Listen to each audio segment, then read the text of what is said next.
Meaning of Francis Chichester. Francis Chichester. Francis Chichester. Francis Chichester. Francis Chichester.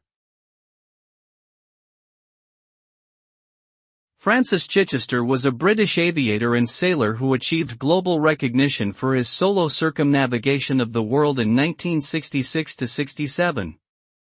He became the first person to sail single-handedly around the world via the three Great Capes, including Cape Horn and Cape of Good Hope. His journey aboard the 54-foot Gypsy Moth 4 took him 9 months to complete, and he faced numerous challenges such as storms, equipment failure, and illness. Chichester's achievement inspired a generation of sailors and adventurers and cemented his status as a legend in the world of solo sailing.